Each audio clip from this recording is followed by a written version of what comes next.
Welcome to Empathy Stories, where we delve into tales of resilience, compassion, and life-changing courage. Today's story follows Emma, a talented artist whose quiet strength uncovers a web of betrayal within a wealthy family. This emotional journey reminds us of the power of truth, love, and new beginnings. Let's begin. Emma, an artist in her early 30s, walked through the streets of downtown Chicago with a heavy heart. The crisp autumn air carried a hint of dampness, matching her mood.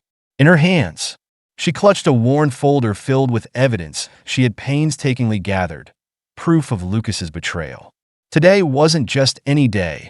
It was the day she would face her husband in divorce court. Emma's turquoise dress lay folded at the bottom of her bag, hidden beneath a coat she wore for warmth and a layer of emotional armor. It wasn't just a dress. It was a symbol of the person she used to be before Lucas's sharp words and cruel indifference had chipped away at her confidence. She had saved for months to buy it, a secret rebellion against his control. Today, she would wear it, not for him, but for herself. The courthouse loomed ahead, its cold, gray facade a stark reminder of the life she was about to leave behind. Inside, the air buzzed with tension. Lawyers shuffled papers. Conversations hummed, and the sharp clatter of heels echoed against the marble floors. Emma caught sight of Lucas almost immediately. He sat flanked by his mother, Janice, and his mistress, Victoria, a former model whose polished appearance contrasted sharply with Emma's modest attire. Lucas didn't even flinch when Emma entered. His smug smile, the same one she had once found charming, now felt like a dagger to her heart. Victoria whispered something to him, and they both laughed. Janice, ever composed, simply nodded her approval. When their case was called, Emma stepped forward, her hands trembling slightly. She took a deep breath and reminded herself why she was there, not just for herself but to reclaim her future. The judge, a stern-looking man in his 50s, asked her to state her case. "Lucas cheated on me," Emma said, her voice steady despite the lump in her throat. Repeatedly, and with no remorse. Lucas smirked and leaned back in his chair. "We've been living apart for a while," he said dismissively. "She just couldn't meet my expectations." He glanced at Victoria, who stifled a laugh, and then added, "Honestly, Your Honor, living with Emma felt like having a draft horse at home, strong but hardly appealing." A ripple of laughter swept through the courtroom. Emma's face burned, but she refused to look away. Instead, she met Lucas's gaze head-on. She thought about the years she had spent supporting him, sacrificing her dreams so he could build his career. She thought about the nights she had stayed up painting, hoping to create something beautiful out of the chaos in her life. Something inside her snapped. Without a word, Emma began unbuttoning her old dress. A murmur of confusion spread through the room as the fabric fell to the floor. Underneath, she wore the turquoise gown that hugged her figure perfectly. Her shoulders straightened, her chin lifted, and with one swift motion, she removed the pin holding her hair in place. Her golden waves tumbled down her back, catching the light and silencing the room. The judge, clearly taken aback, asked, "Miss Campbell, what is the meaning of this?" Emma smiled, a small but triumphant expression. "Your Honor," she said, her voice calm and measured. "This is who I am. Not a draft horse, not a scarecrow, but an artist, a woman with dreams and dignity." The courtroom erupted into applause. Even the judge couldn't hide his surprise. Lucas stared at her, his smirk replaced by a stunned silence. Victoria looked pale, her confidence shaken. Janice, ever the stoic, sat motionless, her lips pressed into a thin line. "I'm filing for divorce." "Lucas," Emma continued, her voice unwavering, "because I refuse to be treated like I'm less than I am. I deserve better." She reached into her bag and pulled out the folder, placing it on the judge's desk. "Here's the evidence of his infidelity, photos, messages, and statements from his colleagues. I'm done being silent." The judge nodded, clearly impressed by her composure. "We'll reconvene in a week to review this evidence. Until then, I suggest both parties remain civil." As Emma left the courtroom, she felt lighter. as if a weight she had carried for years had finally been lifted. Outside, the crisp air felt invigorating.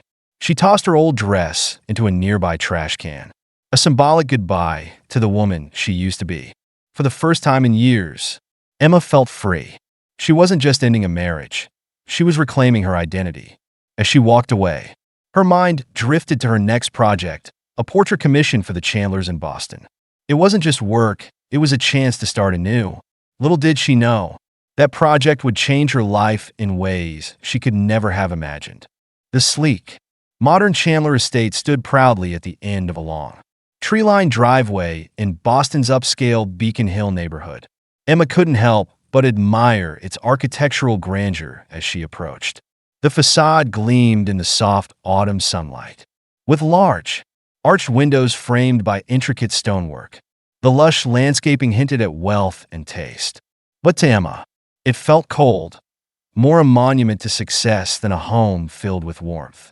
Inside, the air was heavy with the scent of polished wood and fresh flowers.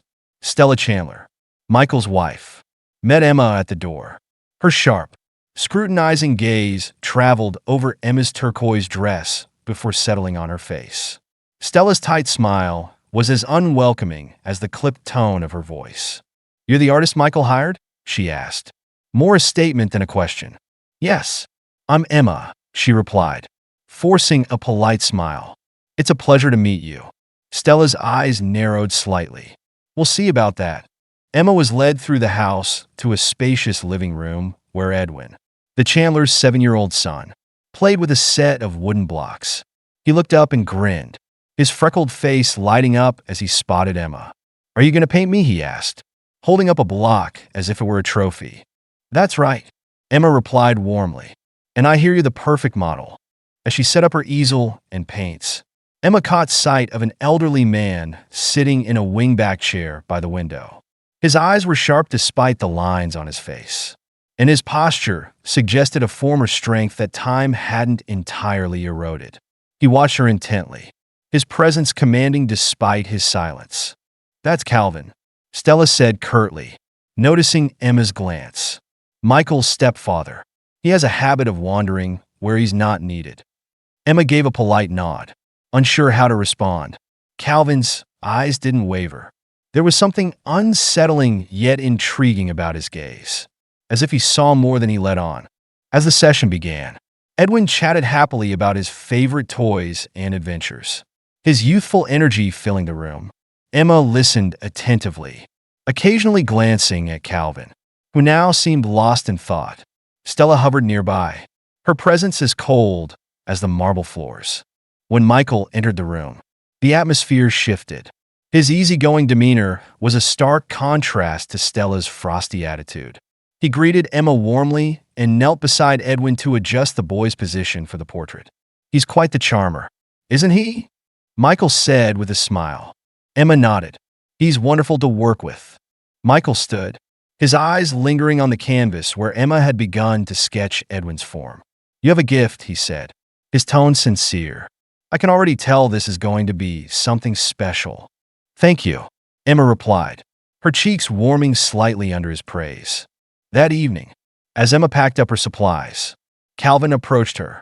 His movements were slow, deliberate, but his voice carried urgency. "Mississippi," he said, leaning closer. "There's something you need to know." Emma paused, sensing the weight of his words. "What is it?" "It's Stella," Calvin whispered, glancing around as if expecting to be overheard. "She's not who she seems. I've seen things, documents, late-night phone calls. She's planning something against Michael." Emma frowned. "Are you sure?" Calvin's eyes burned with intensity. "I may be old, but my mind is still sharp. I was a lawyer for 50 years. I know when someone's hiding something." Emma hesitated.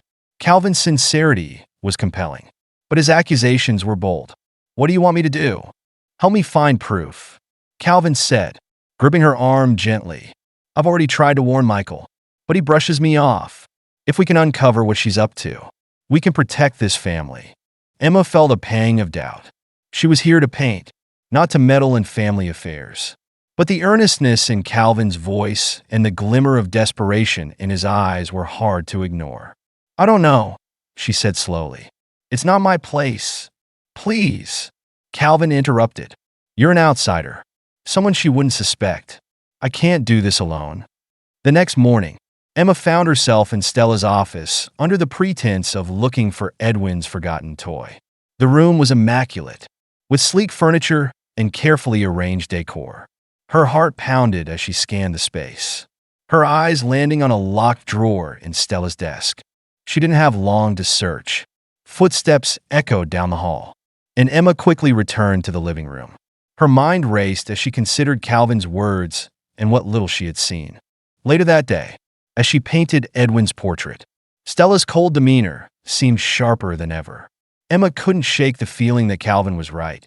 There was something off about Stella. The question was, what could she do about it without risking her position in the house?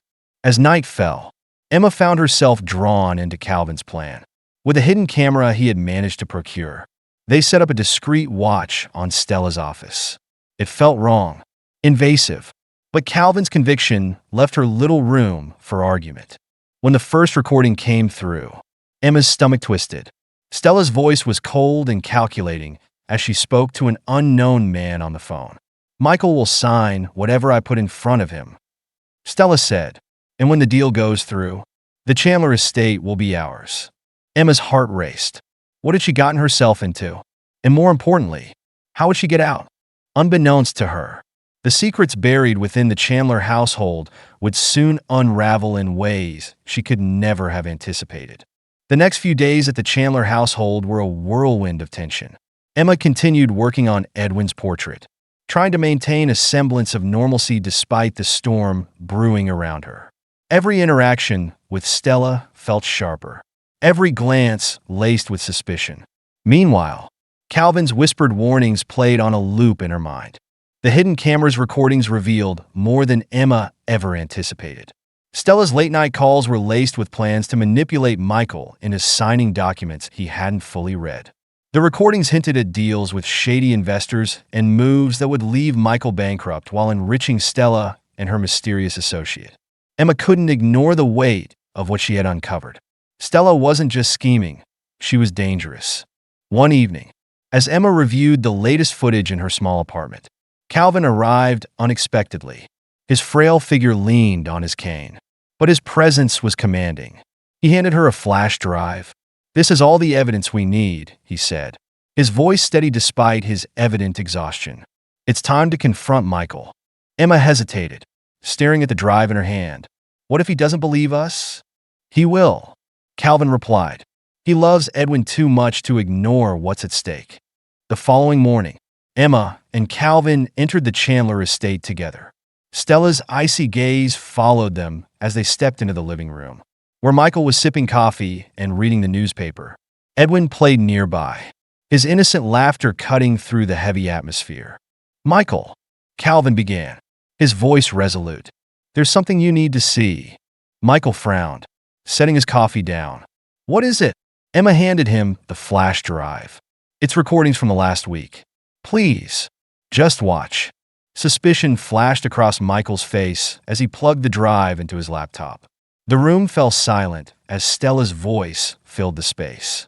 The cold, calculated tone of her conversations laid bare her betrayal. As Michael listened, his expression shifted from confusion to disbelief and finally to a simmering anger. "Stella," he said, his voice tight, "what is this?" Stella's mask of composure cracked. "Michael, I can explain." "Explain what?" Michael snapped, standing abruptly. "How you plan to ruin me? To take everything I've worked for?" "It's not what it sounds like," she stammered, her eyes darting between Michael and Calvin. "This is a misunderstanding." "Enough," Michael said, his voice firm. "I trusted you. Stella, I'll let you into my family, my life, and this is how you repay me."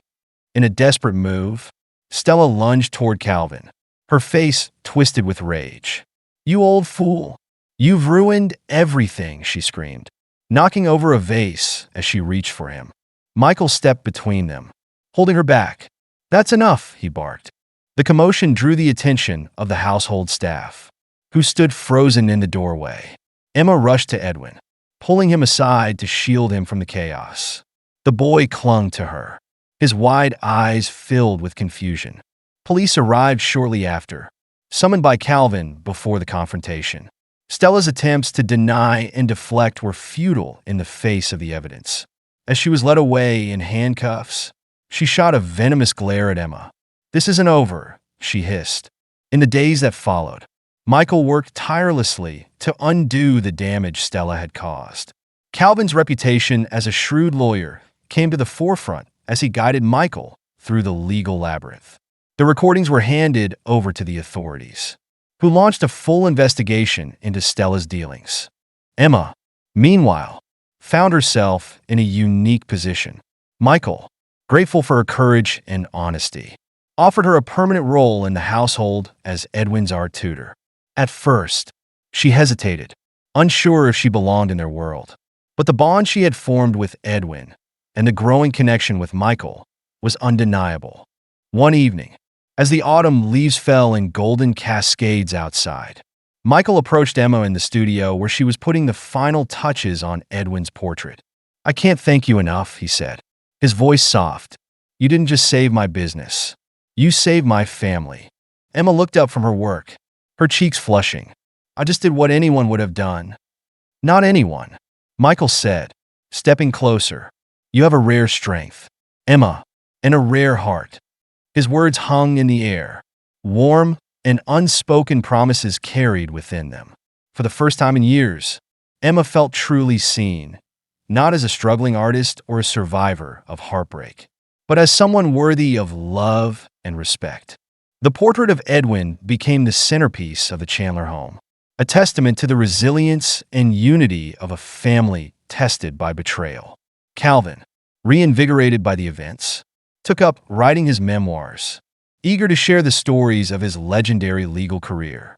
As for Emma and Michael, their relationship blossomed into something neither had expected. Together, they rebuilt what Stella had tried to destroy, creating a home filled with love, laughter, and the promise of new beginnings. Because sometimes, justice isn't just about punishment. It's about redemption, and sometimes, the greatest reward is the chance to start again. Thank you for joining us on this powerful journey of justice, redemption, and love. Emma's story shows us that even in the darkest moments, courage and integrity can pave the way for brighter futures. If this story moved you, please like, share, and subscribe to Empathy Stories for more heartfelt narratives. Until next time, take care and remember, the smallest act of kindness can change everything.